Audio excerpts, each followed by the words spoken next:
Good morning to all. Welcome to the TSN school. Today I am going to explain class 6 science chapter number 15. Today I am going to explain nitrogen. In activity 3, did you observe that a major part of air is still present in the glass bottle even after the candle blow out? This indicates the presence of some components in the air which does not support burning. The major part of air which does not support burning candle is nitrogen. It takes up nearly 4/5 of the space that air fills. बेटे हमने जो activity की थी, activity third जो हमने complete किया था, उसके अंदर मोमबत्ती के बुझने के बाद में हमने ये देखा कि ग्लास के अंदर एक बहुत सारा पार्ट जो है वो एयर का रह जाता है। तो वो क्या है? ऑक्सीजन तो उसके अंदर हम लोगों ने काम में ले ली है। जो कैंडल बर्न हुआ तो उसमें से ऑक्सीजन जो है वो कंपोनेंट्स तो खत्म हो गया था। तो बाकी क्या रह जाता है उसमें? तो जो और मेजर पार्ट है वो है nitrogen. It takes up nearly 4/5 of the space that air fills. ये तकरीबन 4/5 पार्ट को कवर करता है। Carbon dioxide in a close room, if there is some material that is burning, you may have felt suffocation. This is due to the excess of the carbon dioxide that may be accumulating in the room. As the burning continues, carbon dioxide makes up a small components of the air around us. Plants and animals consume oxygen for respiration and produce carbon dioxide. Plant and animal matter on burning also consumes oxygen and they produce mainly carbon dioxide and a few other gases. जब किसी बंद कमरे के अंदर कोई पदार्थ जलता है तो हमें बहुत घुटन महसूस होती है। यह घुटन कमरे में कार्बन डाइऑक्साइड की अधिक मात्रा इकट्ठी होने के कारण होता है। जब हम किसी वस्तु को जलाते हैं, जब हम किसी मटेरियल को जलाते हैं तो उससे जो गैस निकलती है वो कार्बन डाइऑक्साइड होती है और हमारे चारों ओर वायु का एक छोटा जो पार्ट है उसमें भी कार्बन डाइऑक्साइड प्रेजेंट रहती है। तो इसीलिए कहा जाता है कि भाई फसलों का जो अवशेष होता है या सूखी पत्तियां होती हैं उन्हें हमें जलाना नहीं चाहिए, क्योंकि इससे वायु प्रदूषित होती है। यानी कि अगर एयर में कार्बन डाइऑक्साइड का लेवल अगर बढ़ता है तो एयर जो होती है वो पॉल्यूटेड हो जाती है। Dust and smoke. The burning of fuel also produces smoke. Smoke contains a few gases and fine dust particles and is often harmful. That is why you see long chimneys in factory. This takes the harmful smoke and the gases away from our noses, but brings it closer to the birds flying up in the sky. Dust particles are always present in air. जब कोई भी ईंधन जलता है, fuel जलता है या कोई पदार्थ जलते हैं तो उससे धुआं उत्पन्न होता है और धुएं में कुछ गैसें, कुछ धूल के कण होते हैं जो कि हमारे लिए बहुत हार्मफुल होते हैं। इस कारण कभी कभी हम देखते हैं भाई कारखानों के ऊपर जो लंबी चिमनियाँ लगी हुई रहती हैं और ये चिमनियाँ जो हैं वो हानिकारक धूल और जो गैसेस होती हैं उससे हमसे बहुत दूर लेके चल जाती है, ताकि हम हमारे नाक के थ्रू वो हमारी बॉडी के अंदर ना चले जाएं। लेकिन जो स्काई के अंदर, आकाश के अंदर जो बर्ड्स हैं वो उड़ रहे हैं, पक्षियों के तो बिल्कुल ही नज़दीकी पहुंच जाती है। तो ये बताया गया है कि जब कोई प्रोजेक्ट जलता है तो धूल और धुआं उससे निकलता है जो कि हमारे लिए बिल्कुल भी अच्छा नहीं है और वायु में हमेशा धूल के कण तो मौजूद रहते ही हैं, प्रेजेंट रहते ही हैं। नाउ एक्टिविटी नंबर 4 है find a Sunny room in your school home and close all the doors and the windows with a curtains pulled down to make the room dark. Now open the door or a window facing the sun just a little in such a way that it allows sunlight to enter the room only through a slit. Look carefully at the incoming beam of sunlight. बेटे आगे हमारे पास में activity number 4 है और इसमें बताया गया है कि भाई आप अपने या तो स्कूल में या फिर घर पे है ना एक धूप वाला कमरा लें, है ना, जहाँ पर कि डायरेक्ट सनलाइट आती हो। जैसे आपने देख रहे हैं यहाँ पर फिगर 15.7 के अंदर शो किया गया है। तो हमें एक ऐसा कमरा लेना है जिसमें धूप आती हो और उस कमरे के सभी दरवाजे खिड़कियाँ ये सब हम बंद कर लें और उसके ऊपर पर्दा डाल दें, बिल्कुल अंधेरा कर दें कमरे में।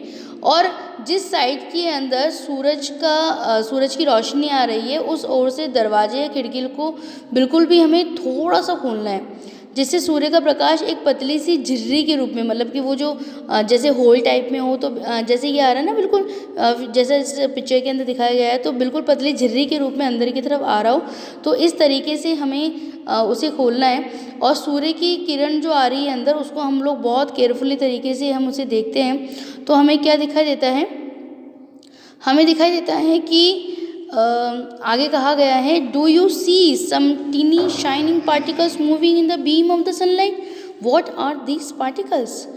आप ये देख रहे हैं कि जो सूरज की किरण जो अंदर आ रही है, सूरज का प्रकाश आ रहा है, उसमें छोटे छोटे चमकीले कण हमें तेज़ी से घूमते हुए दिखाई दे रहे हैं। तो ये कण क्या हैं? Do you see some tiny shining particles moving the beam of the sunlight. तो इसकी स्टडी हम आगे करेंगे अभी। During winters you might have observe similar beam of the sunlight filter through the trees in which dust particle appear to dance merely around.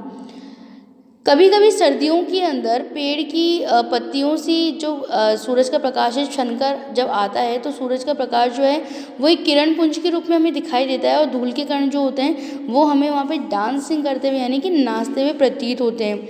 This shows that air also contain dust particle. ये बताता है कि जो air होती है उसमें भी dust particle तो होते हैं। The presence of the dust particle in air various from time to time and from place to place. We inhale air when we breathe through a nostril. Fine hair and the mucus are present inside the nose to prevent dust particles from getting into the respiratory system.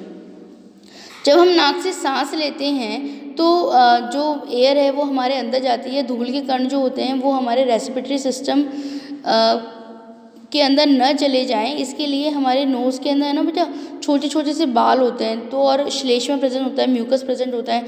तो ये क्या करता है, उन धूल के कणों को हमारी बॉडी के अंदर जाने से रोक देता है। We inhale air when we breathe through a nostril fine air and the mucus. तो ये समझ में आया आपको कि इसके अंदर हमारी नोज़ में म्यूकस और हेयर प्रेजेंट होते हैं जो कि इन धूल के कणों को अंदर जाने से रोक देते हैं। आगे बताया गया है कि do you recall bring scolder by your parents and when you breathe through your mouth, if you do that harmful dust particle may enter your body. अगर आप मुंह से सांस लेते हैं है ना, तो आपको क्या आपके पेरेंट्स जो होते होंगे ना वो ऐसे बोलते होंगे कि भाई नहीं बिल्कुल गलत बात है, ये आप मुंह से सांस मत लीजिए, आप नाक से सांस लीजिए ना। तो वो क्यों? क्योंकि ये जो डस्ट पार्टिकल होते हैं ये हमारी बॉडी के अंदर पहुंच जाएंगे जो कि हमारे लिए बहुत ज़्यादा हार्मफुल हैं। We may conclude then that air contains some gases, water, vapor and the dust particle. The gases in the air are mainly nitrogen, oxygen, small amount of the carbon dioxide and the many other gases. However, there may be some variations in the composition of air from place to place. We see that air contains mostly nitrogen and the oxygen. In fact, these two gases together make up 99% of the air. The remaining 1% is constituted by carbon dioxide and a few other gases, water vapor and the dust particle etc. इससे हम निष्कर्ष निकालते हैं कि वायु के अंदर कुछ गैसें, जलवाष्प, धूल के कण विद्यमान होते हैं जो कि हमने देखे ही हैं, अलग अलग एक्टिविटीज़ करके उनका टेस्ट किया ही है। और आगे बताया जा रहा है कि एयर के अंदर मेनली नाइट्रोजन, ऑक्सीजन है ना, और थोड़ी मात्रा में कार्बन डाइऑक्साइड भी प्रेजेंट होती है। इससे भी कम मात्रा के अंदर अन्य गैसों का मिश्रण होता है इसके अंदर, जो कि वायु की संरचना में बहुत हमें भिन्नता देखने को मिल सकती है।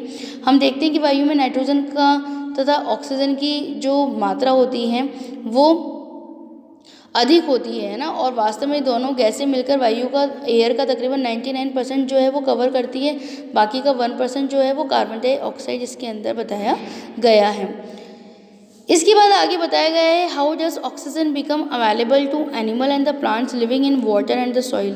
पानी तथा मिट्टी में रहने वाले जीवों और पौधों को ऑक्सीजन कैसे मिल पाती है, उसकी स्टडी हम कर रहे हैं। Take some water in a glass vessel or a beaker, heat it slowly on a tripod stand.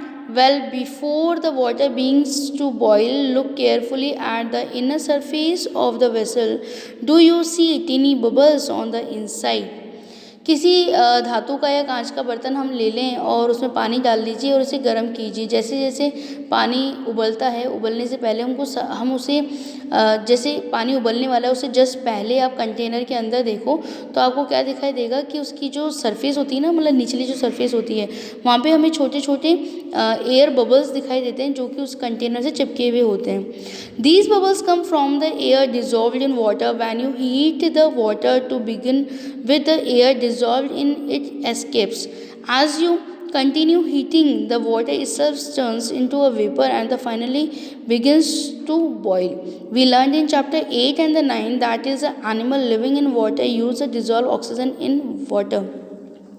ये जो बुलबुले होते हैं पानी में घुली हुई एयर के कारण बनते हैं और जब हम पानी को गर्म करते हैं तो वो जो घुली हुई एयर जो होती है वो बुलबुलों के रूप में बाहर आ जाती है। और पानी को जब हम गर्म करते हैं तो ये जो पानी है वो वाष्प में यानी वेपर के अंदर कन्वर्ट हो जाता है और उबलने, है ना, और लास्ट में क्या होता है, ये उबलने लग जाता है, बॉईल होने लग जाता है। तो हम चैप्टर नंबर 8 और 9 के अंदर हमने स्टडी किया है कि भाई जो एनिमल्स पानी के अंदर रहते हैं वे श्वसन करने के लिए पानी में घुली हुई ऑक्सीजन का भी उपयोग करते हैं।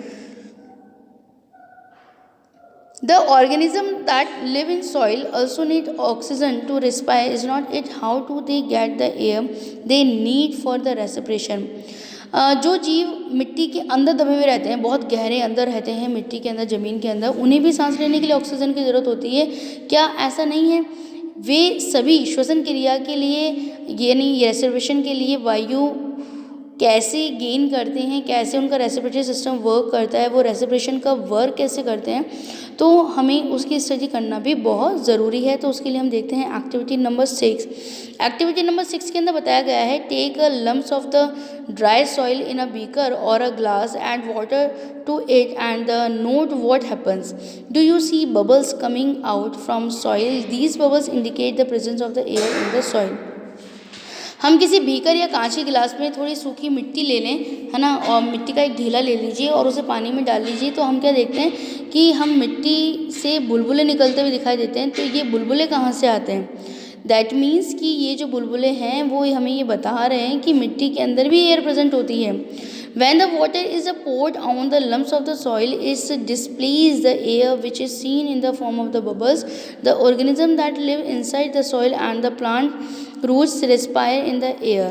A lot of the browns and the holes are burrows and the holes are the formed in a deep soil by the animals living in the soil. आगे बताया गया है कि जब मिट्टी के ढेले पर पानी डाला जाता है तो उसके अंदर जो एयर प्रेजेंट होती है वो बाहर निकलती है, जो कि हमें बुलबुलों के रूप में दिखाई देती है। तो मिट्टी के अंदर पाए जाने वाले जो एनिमल्स होते हैं, है ना, और जो पौधों की जड़ें होती हैं वो क्या करती हैं, श्वसन के लिए इसी वायु का उपयोग करते हैं। Soil by the animals living in the soil, these burrows also makes the spaces available for air to move in out of the soil. However, when it remains having water fills up all the spaces occupied by the air in the soil. In these situations, animals living in the soil have to come out a respiration. Could this to be a reason why earthworms comes out of the soil only during having reason? तो इससे हमें मालूम चल रहा है कि भाई जो एयर जो मिट्टी होती है उसके अंदर छोटे छोटे एयर पार्टिकल्स होते हैं, है ना, और जो एनिमल्स होते हैं वो उन्हीं से जो एयर है वो गेन कर लेते हैं। तो अब आप समझ सकते हैं कि केंचुए जो होते हैं वो मिट्टी के अंदर ही रहते हैं, लेकिन भारी बारिश के समय वो ज़मीन से बाहर निकल जाते हैं क्योंकि उनकी जगह के ऊपर पानी भर जाता है। आगे लास्ट टॉपिक है हमारे पास में, how is the oxygen in the atmosphere replace, की वायुमंडल में ऑक्सीजन कैसे प्रतिस्थापित होती है। तो ये बताया गया है कि चैप्टर नंबर 7 में we read about the photosynthesis. हमने फोटोसिंथेसिस का प्रोसेस पढ़ा है। इन दिस प्रोसेस क्या होता है कि जो प्लांट्स होते हैं वो सनलाइट का यूज़ करते हैं और हमें क्या मिलता है, मतलब एटमॉस्फेयर से कार्बन डाइऑक्साइड तो वो ले लेते हैं और हमें क्या देते हैं, हमें ऑक्सीजन देते हैं। तो हमें ऑक्सीजन किससे मिल रही है बेटे, हमें ऑक्सीजन प्लांट से मिल रही है। It is obvious that animal cannot live without plants. The balance of the oxygen and carbon dioxide in the atmosphere is maintained through a respiration in the plant and the animals and by the photosynthesis in plant. तो जो oxygen और carbon dioxide का संतुलन बना हुआ है प्रकृति के अंदर, वो प्लांट और एनिमल्स के बीच में होने वाले रेस्पिरेशन से ही संभव हो पाया है। मतलब प्लांट जो है वो फोटोसिंथेसिस का वर्क कर रहे हैं और कार्बन डाइऑक्साइड को ले रहे हैं काम में, हमें ऑक्सीजन दे रहे हैं, हम ऑक्सीजन ले रहे हैं और कार्बन डाइऑक्साइड दे रहे हैं। तो इस तरीके से ये बैलेंस जो है वो बना हुआ है। अब आपके सामने 15.12 के अंदर एक विंडमिल दिखाया गया है, इसे हम पवन चक्की कहते हैं। और पवन चक्की के बारे में बताया गया है कि the wind makes the windmill rotate and the windmill is used to draw water from the tubewells and to run flour mills. इसमें यहाँ पर यूजेस बताए गए हैं कि जो पवन चक्की है उसका उपयोग ट्यूबवेल से पानी निकालने के लिए, जैसे जब पवन चक्की घूमती है ना बेटे, तो ट्यूबवेल से पानी निकाला जाता है और आटा चक्की को चलाया जाता है जिससे कि गेहूँ जो है उसे पीसा जाता है। और जो पवन चक्की है इसका उपयोग करके इलेक्ट्रिसिटी भी जनरेट की जाती है। इसके अलावा नावों को खेने में, ग्लाइडर, पैराशूट, हवाई जहाज़ को चलाने में भी चलाने के अंदर जो वायु है, एयर जो है वो मदद करती है। तो मतलब पहले पार्ट में तो ये बताया गया है, इस पैराग्राफ की फर्स्ट 3 लाइन्स में तो ये बताया गया है कि जो पवन चक्की है, विंडमिल जो है, उससे हम क्या काम करते हैं। तो कौन कौन से काम हो गए, एक तो ट्यूबवेल से पानी निकाला जा रहा है और आटा चक्की चलाई जा रही है और इसके अलावा इलेक्ट्रिसिटी भी जनरेट की जा रही है। और एयर के थ्रू क्या काम किया जा रहा है, एयर के थ्रू कराया जाता है बेटा, जो ग्लाइडर है वो चलाया जा रहा है, पैराशूट है, हवाई जहाज है, तो इन सबको चलाने के अंदर भी मदद मिलती है। आगे बता रखा है कि air also haves in dispersal of the seeds and the pollen of the flowers of the several plants. Air plays an important role in a water cycle. इसके अलावा जो बर्ड्स, बैट्स एंड इंसेक्ट्स जो होते हैं वो भी केवल हवा की प्रेजेंस की होने की वजह से, एयर के प्रेजेंस होने की वजह से ही उड़ पाते हैं। और वायु जो है, एयर जो है, वो पौधों के बीजों को, फूलों के परागकणों को, इनको भी इधर उधर फैलाने में सहायता करती है। और जो वाटर साइकिल है उसके अंदर भी एयर एक बहुत ही इम्पॉर्टेंट रोल प्ले करती है। तो आज जो हमारा ये चैप्टर है बेटा, चैप्टर नंबर 15, ये ख़त्म हो गया है।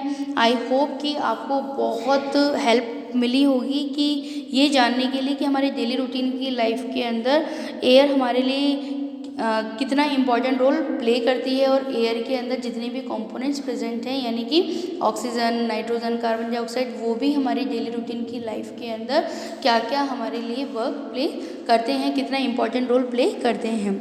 थैंक यू वेरी मच बेटे।